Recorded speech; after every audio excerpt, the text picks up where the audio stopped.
이제 우리에게 주시는 하나님의 말씀, 항상 힘 주시는 하나님의 말씀은 신명기 33장 26절로 29절 말씀, 구약성경 318면에 있는 말씀이 되겠습니다. 우리 한 잔씩 교독하신 후에 마지막 29절 말씀은 한 목소리 합독하도록 하겠습니다. 제가 먼저 26절 말씀 읽도록 하겠습니다. 여수론이여 하나님 같은 이가 없도다. 그가 너를 도우시려고 하늘을 타고 궁창에서 위엄을 나타내시는도다. 영원하신 하나님이 내 조소가 되시니 그의 영원하신 발이 내 아래에 있도다. 그가 내 앞에서 대적을 쫓으시며 멸하라 하시도다. 이스라엘이 안전히 거하며 야곱의 샘은 곡식과 새 포도주의 땅에 홀로 있나니 곧 그의 하늘이 이슬을 내리는 곳에로다. 이스라엘이여 너는 행복한 사람이로다. 여호와의 구원을 너같이 얻은 백성이 누구냐? 그는 너를 돕는 방패시요 내 영광의 칼이시로다. 내 대적이 내게 복종하리니 내가 그들의 높은 곳을 밟으리로다. 아멘. 할렐루야.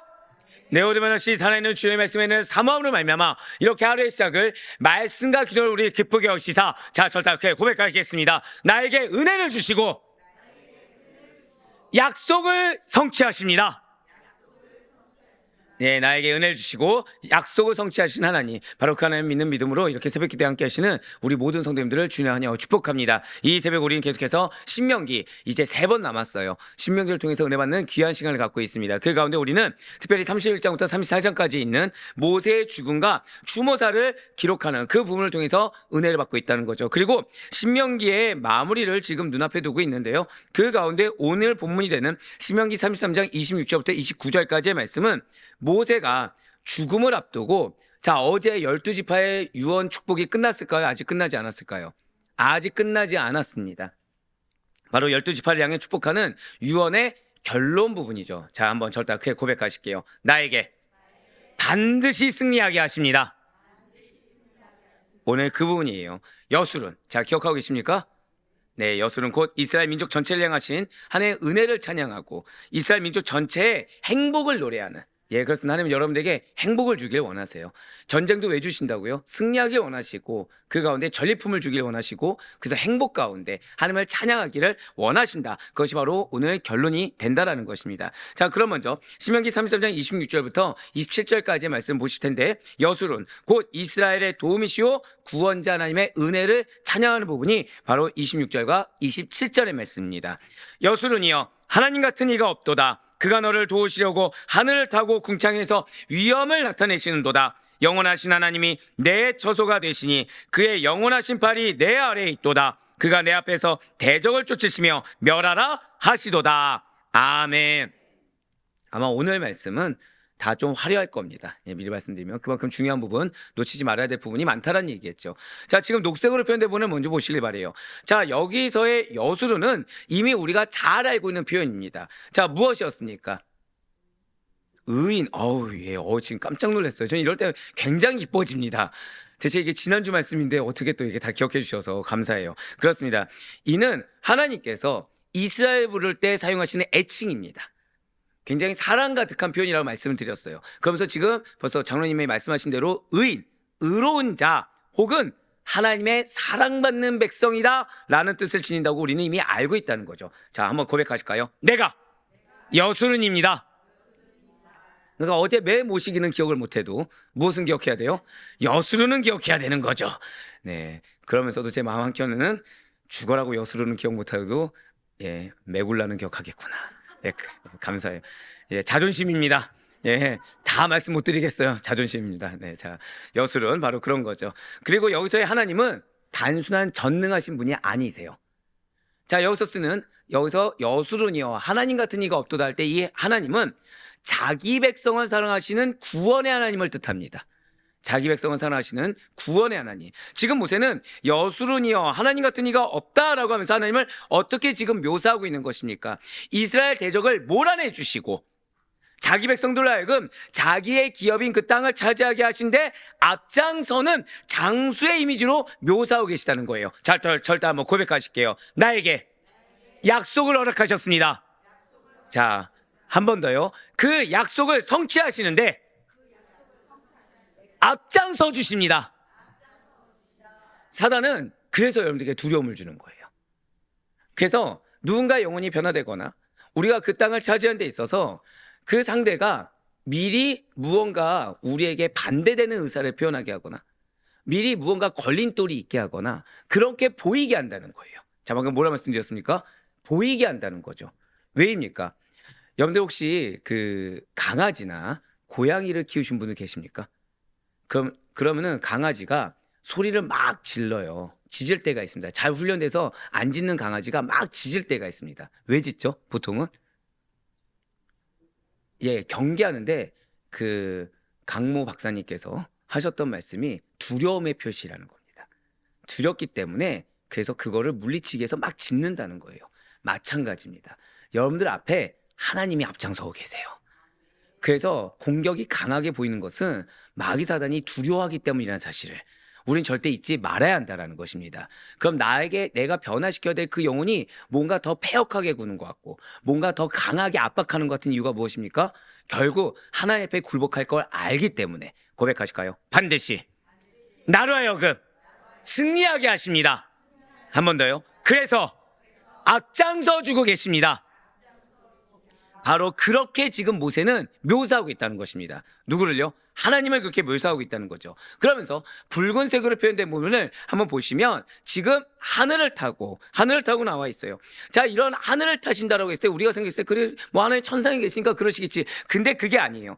하나님께서는 초월적인 분이시지만 동시에 역사 속으로 고백하실게요. 신속히 임하여 주십니다. 바로 그거예요. 신속히 임하여 주셔서 자기의 백성을 반드시 구원하신다라는 의미가 이 하늘을 타고의 의미입니다. 이것은 시편 18편과 68편에서도 동일하게 하늘을 타고 오셔서 누구를 물리치실까요? 원수를 물리쳐 주시고 억눌린 자를 일으키시는 분으로 등장하실 때 또 어떻게 등장해요? 하늘을 타고 오신다. 그렇게 등장한다는 거죠. 그냥 비단 하늘 타고 오신다가 그냥 그런가 보다가 아니라 뭐라고요?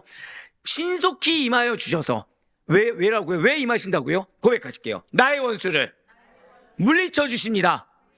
한 번 더요. 억눌린 나를 구원해 주십니다. 그래서 여러분들이 상황의 압박 가운데 내가 무언가 억눌린 것 같다라고 했을 때 나의 의를 드러내서는 안 됩니다.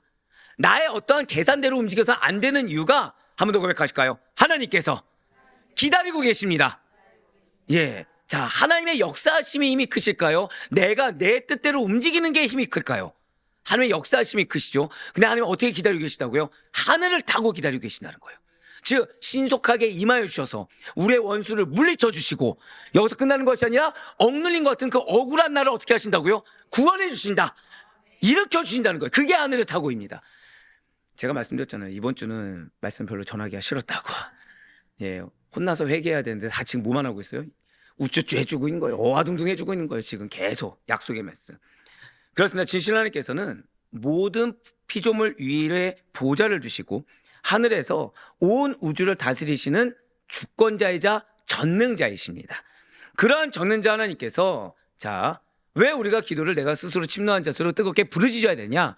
바로 그러할 때 당신의 자녀가 그렇게 부르짖을 때 급히 달려와 도와주신다는 거예요. 신속히 임재하여 주셔서 도와주신다는 거죠. 그렇습니다. 하나님께서는 그냥 멀리 계신 관찰자 정도가 아니십니다. 관찰자가 아니기 위해서는 자, 이 말씀이 들을 지금 이 축복을 받을 자격은 누가 있다고요? 한 번 더 고백하실게요. 나는 하나님의 자녀입니다. 즉 하나님의 자녀이자 하나님의 사람으로서 있어야 이렇게 신속히 임재하시는 하나님을 만날 수가 있는 거예요. 지체하지 않고 찾아와 주시는 아버지이십니다. 그것도 하늘을 타셔서 신속히 임재하사 그 누구도 행할 수 없는 도움을 주시는 분이 하나님의 사람을 도우시는 바로 하나님이십니다. 그러면서 27절에 붉은색 표현된 분은 이제 또 보시길 바래요. 영원하신 하나님이 내 처소가 되시니 그의 영원하신 팔이 내 아래에 있도다 라고 나와 있어요. 예, 맞습니다. 하늘을 타고가 무엇이라고요? 신속히 임재하여 주셔서 대적을 물리쳐 주시고 억눌린 자를 일으켜 주셨습니다. 자, 일으키고서 끝나는 것이 아니에요. 내가 너를 도왔으니 이제 너 알아서 살아라, 이것이 아닙니다. 지금 이 말씀은 하나님께서 이스라엘의 영원한 피난처가 되신다는 사실을 알려주고 있습니다. 여기서의 처소는 거처, 피난처, 안전한 쉼의 자리를 뜻합니다. 여기서 처소가 무엇이라고요? 거처이자 피난처이며 안전한 쉼의 자리라는 거죠. 인생의 풍랑 속에서도 우리가 피할 수 있는 유일한 곳, 그것은 바로 하나님 외에는 없다라는 거예요. 또한 그의 영원하신 발은 하나님의 능력과 보호하심을 상징하는 표현입니다. 우리가 흔들릴 때에도, 우리가 넘어질 때에도, 그러니까 아무리 하나님이 대적을 물리쳐 주셔도 우린 또 다른 대적을 바라보는 자들이죠. 그러면서 또 실족하여 절망할 때도 하나님께서는 보이지 않는 손으로 우리를 받쳐주고 계시다는 거죠. 우리가 내가 붙잡고 있는 것이 아닙니다. 그래서 내가 나 중심을 버려야 되는 이유가 바로 이거예요. 내가 붙잡으면은 하나님은 이 팔이 언제까지 버티는지를 그냥 지켜보신다는 거예요. 왜요? 교만해질 테니까. 신이 하나님께서 우리를 붙들어 주시는 팔인 것입니다. 분명 사람은 누구나 불안 속에서 살아갑니다.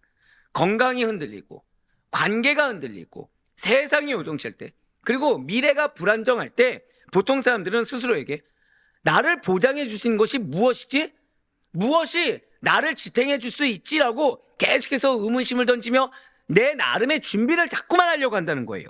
그래서 지금 모세는 죽음을 앞두고 이제 정말 얼마 안 남았죠. 인생의 마지막 순간에 이스라엘 백성에게 한 가지 진리를 남기고 있다는 것입니다. 그것이 바로 27절에 붉은색으로 표현된 부분이라는 거예요.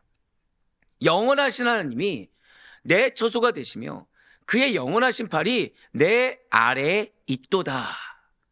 지금 이것은 단순한 축복의 말이 아닙니다. 모세의 일생을 통해 경험한 하나님의 보호하심과 신실하심에 대한 간증이라는 거죠.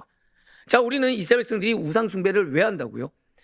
어제도 얘기가 잠깐 나왔지만 여러분들 그걸 생각하셔야 돼요. 여러분들 주일 교회 섬기는 거 어떻게 쉽습니까? 어렵습니까? 역시 감사합니다. 짠 듯이 정답을 말씀해 주셨어요. 자, 그런데 하나님을 믿는데 일은 죽어라고 안 풀리는 거예요. 집이 망하기 직전인 겁니다. 근데 옆에 있는 사람이 절을 갔더니 너무 잘 되는 거예요. 절을 갔더니 너무 잘 되는 거예요. 근데 그 사람이 어디서 섬깁니까? 딱 봤더니 오전에는 교회를 오고 오후에는 절을 가는 겁니다. 근데 교회에서 열심히 할까요? 대면대면 할까요? 너무 열심인 거예요. 절은 어떨까요? 절도 너무 열심인 거예요. 근데 문제는 뭐예요? 이 사람이 누가 봐도 너무 형통하고 잘 풀리는 겁니다. 그럼 미혹이 될까요? 안 될까요? 이게 이스라엘 백성들이었다니까요. 하나님을 섬기고 무엇도 섬겼다고요? 바알을 섬겼어요. 여러분들 제가 나중에 한번 좀 여러분들한테 이 역대사락을 한번 다시 한번 더 디테일하게 말씀드리잖아요. 그러면은 웃을 수가 없습니다. 이들이 했던 말이 우리가 하고 있고요. 근데 이들이 열심히 만큼 우리가 열심히 할까 안 할까요? 안 하는 거예요. 대신에 이들이 지금 하는 것만큼 마음이 두 마음으로 나눠지는 거 동일하다는 겁니다. 예, 맞습니다. 지금 모세가 보여주셔야 돼요. 모세가 이 말씀을 왜 남기냐? 흔들리지 말라는 거예요. 흔들리니까 두 배의 노력을 하면서 무엇을 하고 있습니까? 지옥길로 가고 있거든요. 그렇게 열심히 할 수 없으면서도 굳이 그렇게 열심히 인간적인 노력을 하면서 헛된 길을 가게 되거든요. 그러니까 지금 모세의 마지막 유언이 지금 무엇입니까? 하나님의 사람으로 있어야 그 하나님의 축복이 너희 것이 된다. 근데 그 하나님의 사람으로서 절대 하지 말아야 될 것이 흔들리는 거라는 거예요. 두 마음이라는 것입니다. 진실로 이거는 모세가 일생을 통해서 경험했죠. 모세가 자기가 한 게 없는 거예요. 자기가 한 거라고는 그 하나님을 붙들어 놓았던 뿐입니다. 그냥 믿음 하나 지켰던 거예요. 근데 그 믿음 하나 지킨 게 하나님께서 그 믿음 하나 보시고 보호해 주시고 신실하시게 약속을 성취해 주고 계시다는 거죠. 진실 하나님께서는 맞습니다. 여러분들의 유일한 처소가 되십니다. 우리는 좀 무언가 내가 믿음대로 하다가 안 풀리면 나도 모르는 사이에 사실 죄송한 말씀이지만 이스라엘 백성들과 동일한 행태를 취하려고 해요. 그것이 무엇이죠? 믿음 생활 잘하면서도 또 무엇을 하려고 합니까? 인간적인 어떠함을 자꾸 무언가를 하려고 해요. 그러면서 어디에 비중을 낮추려고 하죠? 점점 사실은 믿음에 대한 비중을 낮추려고 합니다. 왜 북이스라엘과 남유다가 망했겠습니까? 결국 그 밸런스가 깨지는 순간이 올까 안 올까요? 와요. 사람은 한계가 있거든요.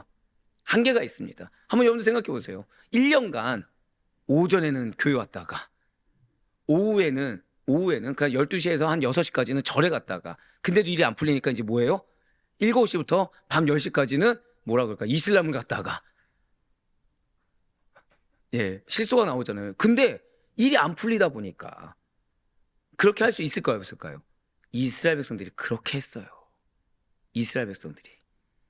지금 우리는 이걸 잊지 말아야 됩니다. 고백하실게요. 하나님께만이 나의 유일한 안식처가 되십니다.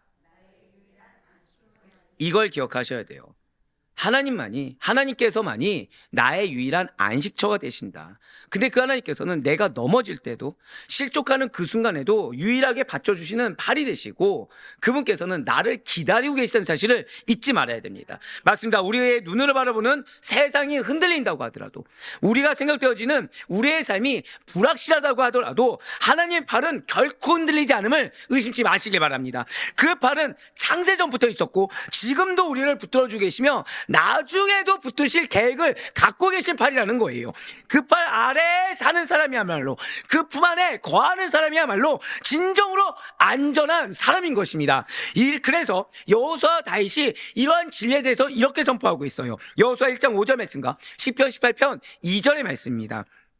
내 평생에 너를 능히 대적할 자가 없으리니 내가 모세와 함께 있었던 것 같이 너와 함께 있을 것임이니라. 내가 너를 떠나지 아니하며 버리지 아니하리니 여호와는 나의 반석이시오 나의 요새이시오 나를 건지신 이시오 나의 하나님이시오 내가 그 안에 피할 나의 바위시오 나의 방패시오 나의 구원의 뿌리시오 나의 산성이시로다. 아멘. 자, 여호수아 1장이면 지금 가나안 정복 전쟁이 완료했습니까? 이제 시작입니까? 이제 시작이죠. 지금 10편 18편이 보면 지금 다윗은 형통한 사람입니까? 위기 상황입니까? 위기 상황이에요. 근데 이렇게 선포하고 나아가는 겁니다. 고백하실까요? 내가 믿으며 선포하고 나아가야 합니다. 지금 그거 얘기하고 있는 거예요. 예나 지금이나 그리고 앞으로도 주님의 보호 아래에 있는 성도들은, 이렇게 믿고 나아가는 자들은 반드시 안전합니다. 하나님께서 친히 우리의 보호자가 되어주신다고 한다면 그 누구도 우리를 해할 수가 없다는 거예요. 우리의 대적인 마귀가 아무리 집요하게 우리를 공격한다고 할지라도 하나님의 보호 아래에 있는 자를 감히 어찌하지 못합니다. 근데 여기서 이 왜곡된 신앙이 나오게 돼요. 토속신앙과 기독교가 묘하게 결부되어서 잘못 판단되어지는 것이 무엇이냐? 많은 분들이 좀 잘못 생각하는 게, 마귀 사단을 마치 하나님과 대등한 존재, 일종의 라이벌처럼 여기는 경향들이 있다는 거죠. 그러니까 말로는 마귀 사단이 하나님께 어떻게 못합니다, 마귀 사단이 우리 해야지 못합니다라고 생각하면서 어떻게 합니까? 내가 마치 이제 좀 안 좋은 일이 겪어지거나 내 마음이 어려워져서 좀 실족한 일이 겪으면 마치 사단이 이겼다. 하나님과 사탄과의 전쟁에서 하나님이 나를 두시고 사탄이 이겨버려서 내가 그런 것처럼, 그러다 보니까 나도 모르는 사이에 사탄의 존재를 어떻게 하고 있는 거예요? 이미 사탄이 승리한 것처럼 여긴다는 거예요. 근데 이것이 잘못된 생각이고, 이것이 어떤 생각이냐? 자, 사탄이 승리하였다. 이건 사탄이 지금 누구랑 대단한 존재가 된 거죠? 승리는 누구의 것입니까? 하나님의 것이고 예수 그리스도의 것이죠. 근데 나도 모르는 사이에 내 마음이 어려져가지고 사탄이 나를 지금 주장했다. 이 환경 가운데 사탄이 나를 공격해서 승리했다고 여긴 것 자체가 대등한 존재처럼 여긴다는 그 개념을 올바르게 생각하지 못한다는 거예요. 절대로 아닙니다.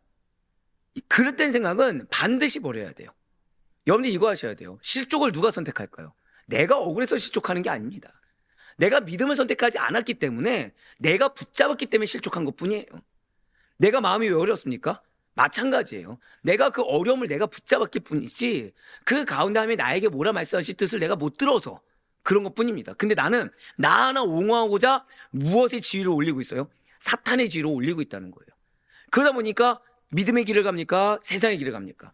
그래서 자꾸만 뭔가 믿음의 길을 내가 배제하려고 한다는 거죠. 아닙니다. 마귀는 창조주가 아니라 피조물일 뿐이며 하나님께 대항할 어떤 능력도 없습니다. 여러분들을 억압하는 누군가가 있습니까? 우리가 봤을 때 믿음이 없어서 정말 사탄이 주장해서라고 그렇게 생각이 딱 들어지십니까? 그건 이미 우리가 승리한 거죠. 왜죠? 날 누가 주장하십니까? 믿음이 많이 부족하시군요. 내가 정말 승리하고자 한다면, 그럼 하나님이 나를 주장하신다고 한다면, 내가 정말 그 환경 가운데 사랑 가운데 승리하기 원하면 내가 어떤 사람이 되는 거예요? 하나님의 사람이 되면 되는 거예요. 여기에 승리의 비결이 있는 것이지, 상대가 뭐 어디 누가 역사했냐, 이 환경 뭐가 있냐, 이거 계산할 시간에, 그 계산은 피조물의 계산이요. 창조주가 역사하시면 그 이상의 승리의 비결이 없다는 사실을 반드시 놓치지 마시길 바래요. 기도조차 안 나온다고요? 그거는 내가 지금 누가 누구보다 더 위대하고 여긴 것입니까? 성령님보다 지금 나를 기도조차 안 나오게 하는 그 무언가가 더 크다고 고백한 거랑 똑같다는 거예요. 아닙니다. 하나님이 승리이십니다. 하나님이 전능자이시지 마귀 사단도 아니요, 나도 아니며 사람도 아니고 그 모든 피조물은 어떠한 능력도 없음을 잊지 마시길 바래요. 사단이 아무리 간교한 꾀를 부린다고 하더라도 하나님의 뜻을 거스를 수 없고 하나님의 허락 없이 단 하나의 일도 행할 수가 없습니다. 따라서 하나님의 보호 아래 있는 성도는 마귀 사단을 두려워할 필요 없습니다. 마귀가 위협가할 수 있죠. 정확히는 위협하는 것처럼 으르렁댈 수는 있습니다. 자, 이미 성경에서도 마귀가 무엇처럼요? 우는 사자와 같이 두루다니며 삼킬자를 찬다고 했어요. 자, 그러면은 삼킬자를 찾으니까 그 삼킬자가 딱 발견돼서 마귀가 삼켜버립니까? 아니면 우리가 그 머리 안으로 들어가는 겁니까? 우리가 머리 안으로 들어간다니까요. 내가 붙잡는 거예요, 내가. 하나의 말씀 붙잡아야 됩니까? 내 감정 붙잡아야 됩니까? 하나의 약속 붙잡아야 됩니까? 내 걱정 붙잡아야 됩니까? 그럼 내가 무엇을 붙잡냐에 따라서 내가 무엇을 붙잡냐가 결정되겠죠. 걱정 붙잡으면은 마귀의 세력을 붙잡는 거고, 말씀 붙잡으면 하나님 붙잡는 거고, 하나님의 손에서 우리를 그 누구도 뺏을 수가 없습니다. 그래서 이에 대해서 사도 바울은 이렇게 증거하고 있어요. 로마서 8장 38절로 39절의 말씀입니다. 나는 확신하노니 사망이나 생명이나 천사들이나 권세자들이나 현재이나 장래이나 능력이나 높음이나 깊음이나 다른 어떤 피조물이라도 우리를 우리 주 그리스도 예수 안에 있는 하나님의 사랑에서 끊을 수 없으리라. 아멘. 그렇기 때문에 성도는 환난을 두려워해서는 안 됩니다. 절대로 끊을 수 없는 사랑으로 우리를 도우시는 하나님이 나와 함께 하심을 잊어서는 안 돼요. 그렇습니다. 진실 하나님께서는 이미 우리를 도우실 모든 준비를 마치셨습니다. 다만 우리가 주님께 간절히 도움 구하기를 기다리고 계시다는 거예요. 어제 한 선배 목사가 전화가 왔어요. 저희 메가 컨퍼런스에 오고 싶다고 해서 전화가 왔습니다. 근데 제가 그분한테 딱 이런 얘기 했어요. 형, 나 벌써 40대 중반을 지나서 후반인데. 그때 못 알아듣는 거예요. 그치, 너도 이제 나이가 들었지. 왜 40 넘어가면 다르다며, 몸 챙기라며. 그래서 형 40 넘어가서 나 괜찮은데, 그랬더니 45만 넘어가. 너 인생은 목회는 길어. 그렇게 하면 큰일 나. 45세 넘어가면 병 걸릴 거야. 예, 저한테 그렇게 얘기하셨거든요. 그래서 그 얘기를 했더니 알아들으실까요, 못 알아들으실까요?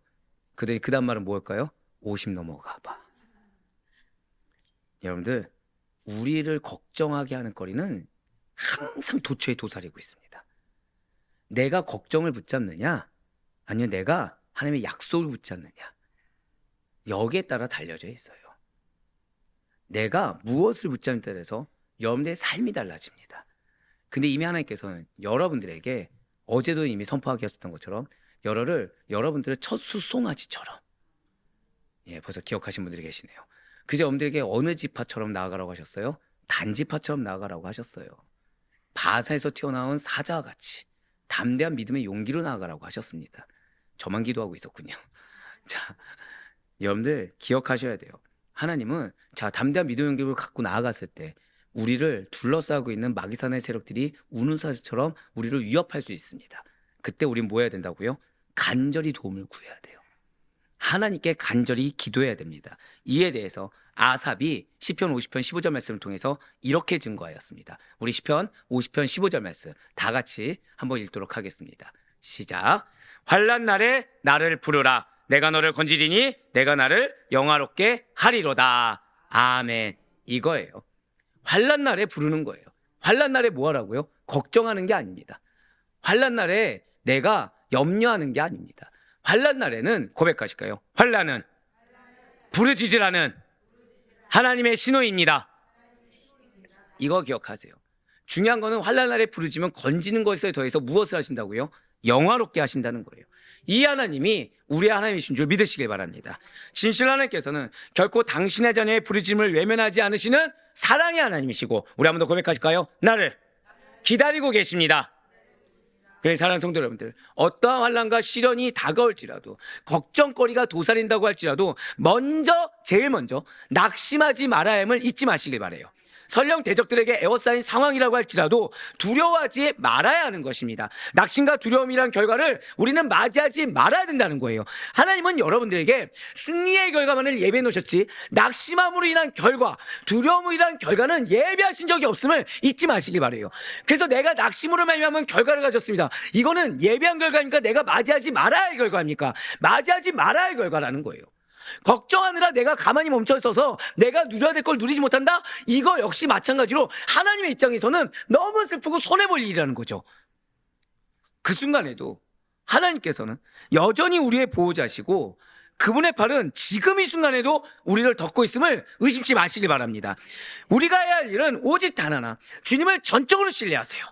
그분께 간절히 도움을 구하시기 바랍니다. 내가 간절하지 않으면서 왜 하나님께서 역사하지 않지라는 어리석음이 우리의 것이 아니길 소망합니다.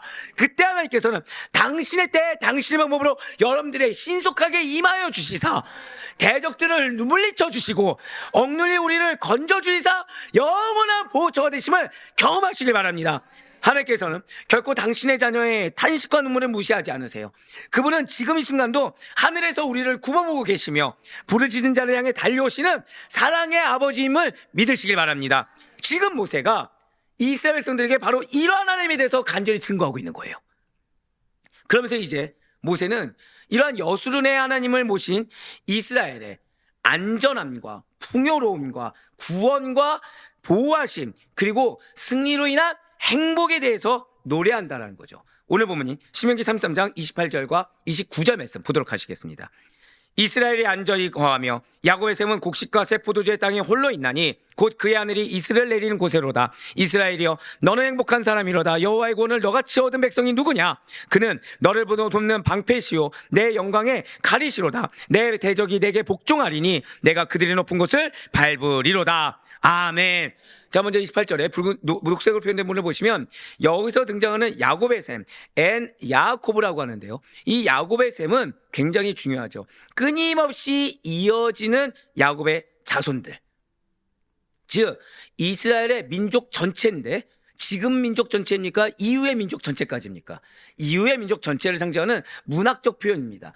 여기서 야곱은 곧 이스라엘 자체를 의미하며 셈은 이 셈이 좀 중요하죠. 근원에서 끊임없이 솟아오르는 물처럼 끊이지 않는 생명과 자손의 번성을 의미한다는 거예요.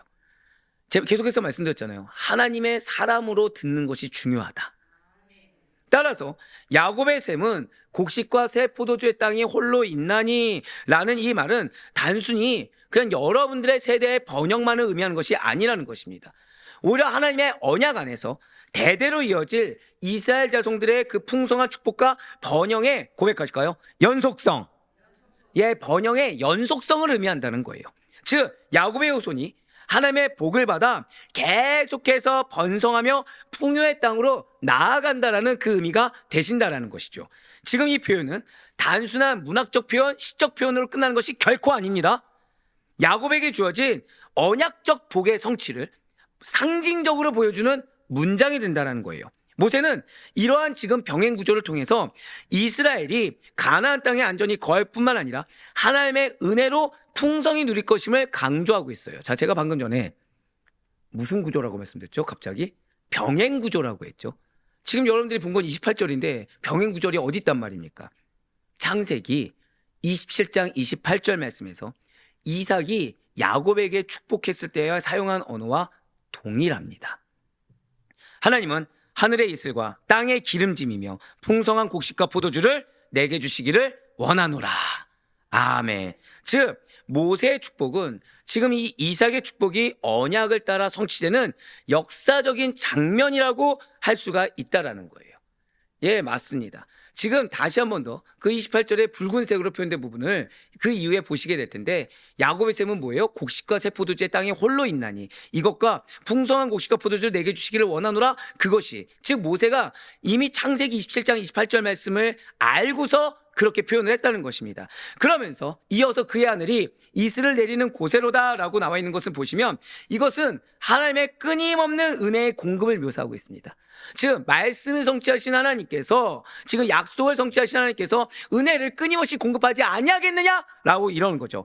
바로 하늘로부터 끊임없이 부어지는 하나님의 은혜와 생명력의 상징이라는 거예요. 강수량이 적은 팔레스타인이죠. 가나안 광야잖아요. 거기에 이렇게 이슬이 풍부하게 내리는 것은 농작물 성장에 있어서 필수적입니다. 그럴 때 이렇게 하늘의 이슬이 내린다, 때를 따라 돕는 대로 내려주신다는 것은 하늘의 풍성한 은총을 상징한다는 것입니다. 고백하실까요? 약속에는 풍성함이 있습니다. 예, 약속에는, 자, 광야에서 이슬 내리는 거 그냥 자연 기후를 내립니까? 아니면 기적적인 일입니까? 기적적인 일이죠. 여러분들에게 주어진 약속이 그러하다는 거예요. 그래서 인간적으로 따져서는 그 기적을 막아버리는 겁니다.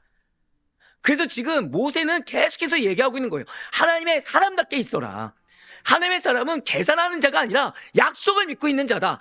그래서 28절도 지금 창세기 27장 28절에서 나온 거와 동일한 그 표현을 써가지고 이스라엘 백성들에게 기억하라는 거죠. 너희가 지금 처음 듣는 얘기가 아니라 너희가 그렇게 믿고 따르던 족장시대에 위대하다고 여겼던 이삭이 축복했던 메시지와 동일한 메시지를 하나님의 약속으로 주신 거야. 근데 그 약속을 믿고 가는 자들에게는 뭐가 있다는 거예요? 하나님께서 풍성한 은총을 마치 때를 따라 돕는 은혜로 하늘에 내리는 비로 내려줄 것이다 라는 걸 얘기하고 있다는 거예요.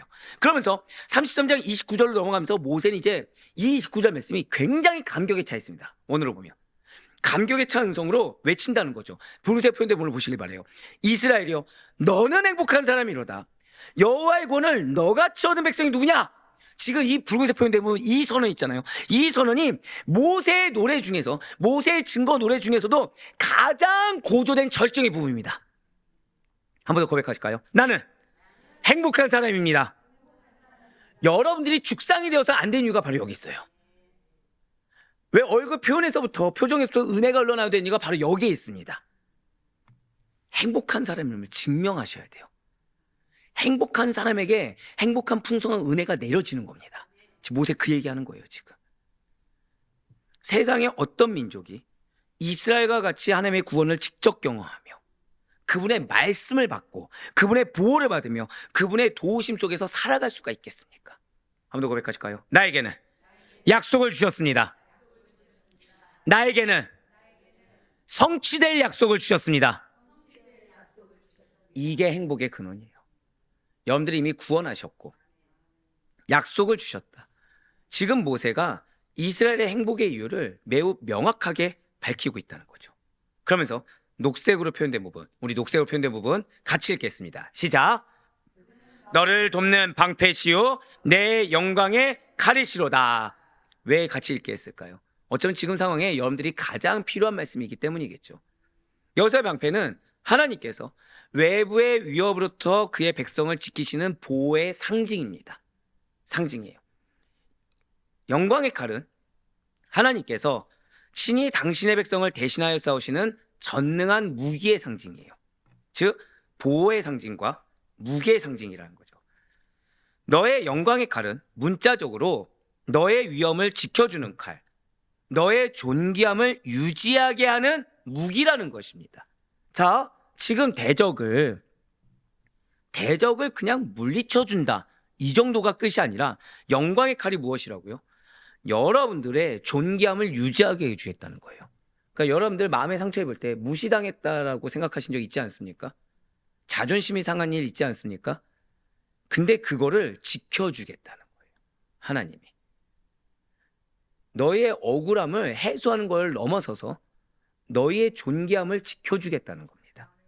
그래서 우리가 내가 내 위치를 고수하고 내가 인정받으려고 노력하는 게 어리석은 게 바로 이거예요. 내가 지키려고 해봤자 그 위치가 얼마나 가겠습니까? 하나님께서 해주셔야 되는 거예요. 하나님께서.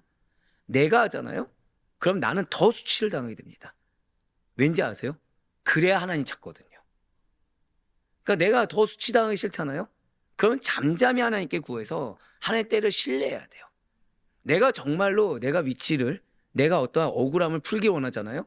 그러면은 조속히 하나님의 사람으로 서 있는 게 가장 현명합니다. 지금 모세가 그걸 얘기하고 있어요. 지금 이 말씀 무엇입니까? 하나님께서 당신의 백성들의 위엄과 존귀를 무너지지 않게 하기 위해서 당신께서 친히 갑옷과 무기가 되어주시겠다는 겁니다. 그러면서 마지막으로 보라색 표현된 부분을 보시기 바라요. 내 대적이 내게 복종하리니 내가 그들의 높은 곳을 밟으리로다 라는 지금 말씀으로 표현되고 있는데, 이 말씀은 지금 보시는 느낌 그대로 승리의 노래입니다. 문자적으로는 그들의 높은 곳들, 그 위를 밟을 것이다 라는 뜻이에요. 즉 이스라엘이 대적들을 완전히 제압하고 승리의 개가를 부르며 그들 위로 행진하게 될 것을 의미하는 승전고입니다. 이 표현은 단지 역사적 정복의 이미지를 뛰어넘어서 하나님의 백성이 궁극적으로 누릴 승리를 예표하는 종말론적 의미까지 표현되고 있는 거예요. 이 보라색 부분이. 그래서 신학적으로는 사실은 모세가 감격에 찬 거는 29절의 붉은색 표현 부분, 이것이 절정이지만 신학적으로 굉장히 중요한 종말론적인 예표로는 바로 이 보라색 표현이라는 거죠. 예수 그리스도께서 다시 오시는 날 대적들은 심판을 받게 될 것입니다. 하지만 하나님의 백성은 주와 함께 영원히 왕노릇하게 될 것을 암시하고 있다는 거죠. 결국 지금 28절과 29절의 말씀은 모세가 강조하고 있는 하나님의 백성으로서, 하나님의 사람으로서 누릴 수 있는 이스라엘의 안정과 풍요, 그리고 영원한 승리의 근원이 결국 누구에게 있다는 것입니까? 오직 하나님께 있음을 명확하게 선포하는 결론 부분입니다. 그렇습니다. 기억하셔야 돼요. 우리의 행복은 땅의 풍요에서 오는 것이 결코 아닙니다. 우리의 행복은 사람의 어떠함에서 오는 것이 결코 아니라는 거예요. 그 땅을 주시고 보호하시는 하나님 자신에게서 오는 축복입니다. 지금 이 진리를 이스라엘 백성들이 잊지 말아야 되고 여러분과 제가 잊지 말아야 된다는 거예요. 고백하실게요. 행복은 하나님께서 오시는 것입니다. 맞아요. 행복은 하나님께서 여러분들 삶 가운데 임재하셨을 때 오시는 것이지, 그래서 아까 하늘을 타고, 왜 중요합니까? 신속하게 임재하시는 하나님을 만나야지 그것이 정말 행복이 되는 것이지 다른 것에서 오는 것이 아니에요. 그리고 이에 대해서 예수님께서는 이미 이렇게 선포하신 바가 있다는 거죠. 요한복음 6장 35절의 말씀입니다. 예수께서 이르시되 나는 생명의 떡이니 내게 오는 자는 결코 줄이지 아니할 터이요 나를 믿는 자는 영원히 목마르지 아니하리라. 아멘. 그렇습니다. 지금 모세가 이스라엘 향해 담대하게 그 마지막 순간에 축복의 말씀을 선포할 수 있었던 이유는 그들이 복의 근원이신 하나님께 직접 후원을 받는 민족이기 때문에, 즉 이스라엘 백성들이 할 것은 오직 단 하나, 하나님의 사람으로만 있으면 그 후원자가 되시는, 든든한 후원자가 되시는 하나님께서 채워줄 것이기 때문에 이렇게 담대하게 선포할 수가 있다는 거예요. 맞습니다. 진실로 이스라엘은 세상의 어떤 나라보다도 든든한 보호자와 든든한 후원자를 모시고 있습니다. 그렇기 때문에 안정과 행복이 보장된 행복한 민족이 바로 이스라엘이고, 안정과 행복이 동시에 보장된 백성이 여러분과 저는 사실을 잊지 마시길 바라요. 그렇습니다. 진실 하나님께서는 친히 우리의 후원자가 되십니다. 그렇기 때문에 이 세상 그 어떤 사람도 누릴 수 없는 참된 만족과 최고의 축복을 누리는 것이 여러분과 저런 사실을 잊지 마시길 바라요. 좀 더 쉽게 표현할까요? 내가 마귀 사단만 붙잡지 않으면 됩니다. 내가 미혹에 넘어가서 그 상황에서 분별하지 못하지만 않으면 되는 거예요. 내가 하나님의 사람만 서 있다고 한다면 하나님께서는 반드시 보호하시고, 하나님께서 반드시 물리쳐 주시며, 하나님께서 반드시 영원히 거하게 하십니다. 그런데 우리는 종종 이 행복을 많이 가진 것과 혼돈하곤 해요. 하지만 이 둘은 전혀 다릅니다. 많은 것을 소유하고도 불행한 사람이 있는 반면에 가진 것이 거의 없어도 기쁨과 평안을 누리는 사람들이 있습니다. 반드시 잊지 마시길 바라요. 행복과 만족은 결코 물질의 양이나 사회적 지위, 인간의 어떠함으로 결정되는 것이 결코 아닙니다. 그런데 내가 하나님을 믿는다고 하면서 행복하지 않다, 만족하지 않다? 지금 나는 어떤 삶인 거예요? 그냥 평범한 사람으로 있는 거예요. 나는 지금 어떤 사람으로 있는 거예요? 그 이슈로 있는 거예요. 하 엘로힘이 나에게 없는 겁니다. 하 엘로힘이 없으니까 어떤 은혜가 있겠습니까? 근데 내가 정말 행복하길 원한다, 내가 정말 만족하길 원한다? 그럼 내가 빨리 무엇이 시급해요? 하나님의 사람으로 있는 것이 시급한 거예요. 진정으로 행복한 사람은 복의 근원이 되시는 하나님만을 자신의 절대적인 후원자로 모시는 사람이고, 그 하나님이 전부가 된 사람입니다. 곧 그리스도 안에 거하는 성도야말로 가장 행복한 자요, 만족할 수밖에 없는 은혜의 권속이라는 사실을 잊지 마시길 바라요. 무슨 말씀일까요? 여러분들은 행복을 누리는 것이 당연한 겁니다. 만족한 것이 당연한 것입니다. 근데 무엇으로 행복을 못 누리고 있습니까? 무엇으로 만족을 못 누리고 있습니까? 기억하셔야 돼요. 누려야 될 것을 못 누리는 안타까움을 내가 지금 붙잡고 있다는 것을 잊지 마시길 바래요. 아, 그런데 하나님, 나는 저 삶이 변해야 행복할 것 같습니다. 그 삶이 큽니까? 하나님이 큽니까? 제 안에 뭐라고 말씀하셨어요? 너의 위엄과 존귀를 보장해 줄 자는 그 사람이 아니라 나야. 그 사람 변화되는 거는 내가 역사해야 되는 거고, 나는 그 역사를 너가 하나님의 사람으로 나에게 간절히 간구할 때, 부르짖을 때 역사해 줄 거야 라고 약속해 주신 거예요. 그러했을 때 우리는 하나님의 살아계심을 보게 될 것입니다. 그래서 사도 바울과 예수님은 우리에게 이렇게 권면하고 있어요. 요한복음 15장 4절 말씀과 고린도후서 3장 5절 말씀 보시길 바랍니다. 내 안에 거하라 나도 너희 안에 거하리라. 가지가 포도나무에 붙어있지 아니하면 스스로 열매를 맺을 수 없음 같이 너희도 내 안에 있지 아니하면 그러하리라. 우리가 무슨 일이든지 우리에게서 난 것 같이 스스로 만족할 것이 아니니 우리의 만족은 오직 하나님부터 나느니라. 아멘. 지금 이 말씀들은 우리의 존재가 주님과의 연합 속에서만 의미가 있고 그분 안에서만 열매를 맺을 수 있다는 것입니다. 농부의 관심이 어디에 있습니까? 열매에 있죠. 농부 농사 왜 짓습니까? 열매 맺기 위해서 있죠. 그러니 농부의 관심은 열매예요. 그 열매 맺는 가지에 있을 수밖에 없다는 거예요. 포도나무에 붙어있지 않는 가지는 결국에는 잘려서 불에 던져질 수밖에 없다는 거 우리 이미 잘 알고 있습니다. 마찬가지로 예수님이라는 참 포도나무 안에 거하는 사람만이 영적 농부이신 하나님의 관심과 돌봄을 받을 수가 있다는 거예요. 그렇기 때문에 하나님의 후원을 받은 성도는 인생의 어떤 환경에서도 전혀 결핍되지 않을 수가 있는 것입니다. 그럼 우리의 관점은 뭐예요? 내가 사람 앞에 서 있느냐, 하나님 앞에 있느냐, 내가 돈 앞에 있느냐, 하나님 앞에 있느냐, 내가 건강 앞에 있느냐, 하나님 앞에 있느냐, 이게 관건이 된다는 거죠. 고린도후서 3장 5절에 붉은색 표현된 물어보시기 바래요. 이게 해답입니다. 우리의 만족은 오직 하나님부터 난다는 것을 절대 잊어서는 안 돼요.